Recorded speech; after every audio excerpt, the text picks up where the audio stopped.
Gigdaan naman na ninyo, Dek. Kumana siguro ni silang kaon ay wala na ako nabantayan. Ito na yung mga bake natin, oh. 19 days old. Mula nang pinanganak. Nandito sila lahat sa kabilang kulungan. Ito yung mama pig natin, nakahiga. Yan. So, bali ngayon, mag-update lang po tayo mga ka-farmer kung magkano na yung nagastos natin sa feeds at kung ilang sako na yung naubos natin. So, bali ilalagay ko na lang po sa screen kung magkano na po yung nagastos natin sa feeds. So, sa ngayon pala, ika 19 days, ipakita ko po sa inyo kung ilan na lang yung naiwan na feeds sa ating inahin. So, bali, ito ay nabili po natin noong February 24 at ngayon ay March 3. So, hanggang ngayong araw na lang po ito yung feeds ng ating inahin.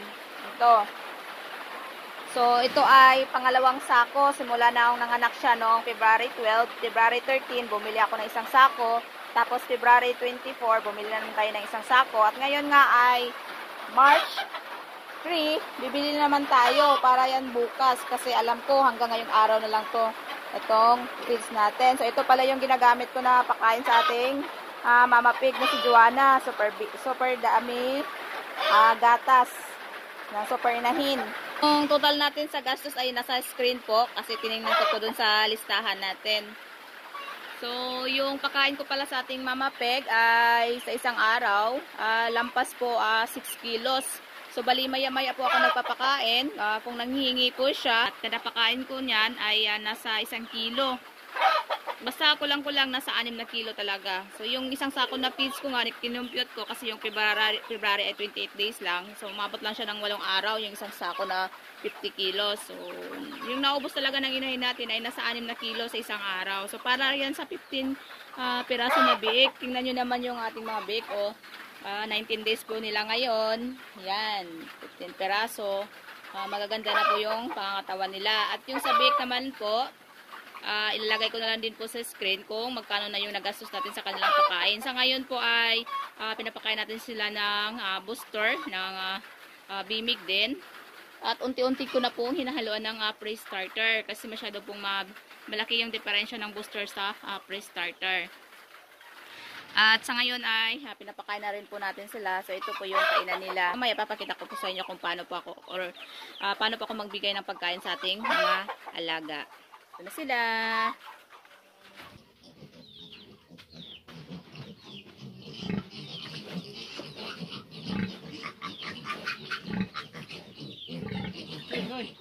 Uy. Pisto ha, pisto. Oh. Pikas, sa pikas, Joanna, sa pikas. Dili lagi dire magpadide. Ito sa pikas. Pikas, bali. Bali.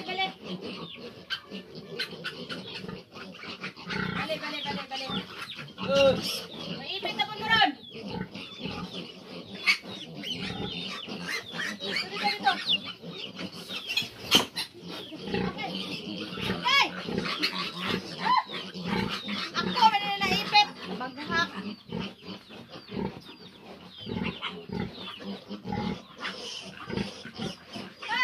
Edad ko nila na 19 days ngayon, kahit 15 piraso sila at 15 piraso din yung didi ng ating inahin, ay kailangan pa rin po natin silang bantayan. Kung makikita nyo naman po, nag-aagawan sila sa kanilang pwesto. At meron din po kasing isang didi na dalawa yung may-ari na biik.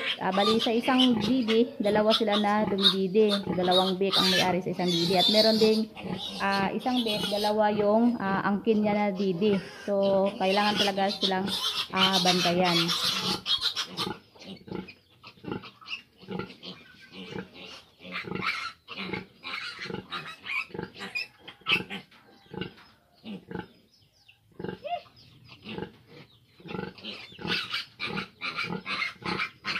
Pag ganito na naggutok na po yung gatas ng ating inahin, pinapalit ko na po yung isa, yung pang-15 natin. Pinipili ko po yung malalaki yung katawan para yun yung papalitan niya ng didi.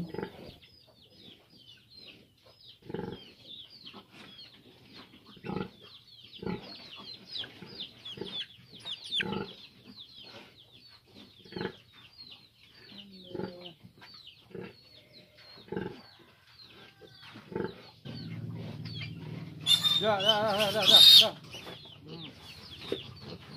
Makan mo.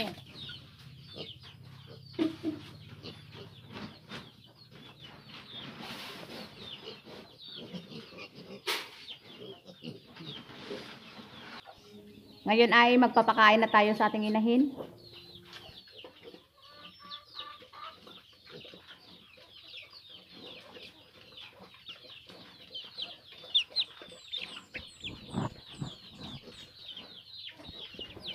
Sa 1 kilo na feeds, itong balde na to ng pintura, puno to.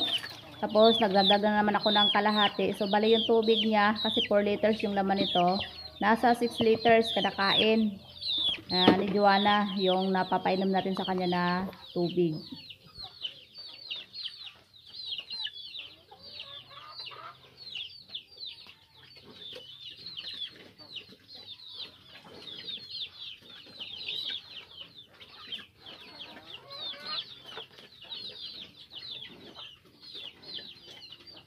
Handa naman natin yung pagkain ng mga biik natin. Diba? Tulo ka booster.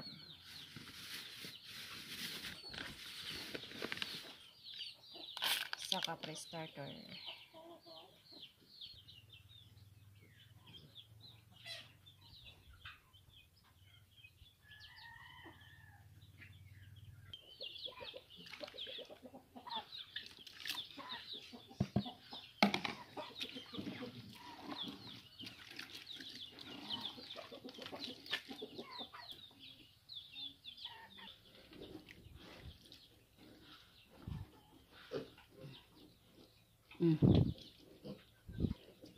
Ito yung pinagkainan ng inahin. Kasi sayang yung feeds ba? Kung hugasan lang. So, lalagyan ko na lang ito ng pagkain ng biik. Yan, at least makain ng biik. Yan. Ito na yung ginagawa ko. Hindi naman nagkain yung mga biik natin. Kahit feeds ng inahin yung natitikman nila. Okay lang. Tapos itong grain. Ito, talbos ng kamuti. Yan, maya maya. Maglalapitan na yan sila pag maamoy nila yan.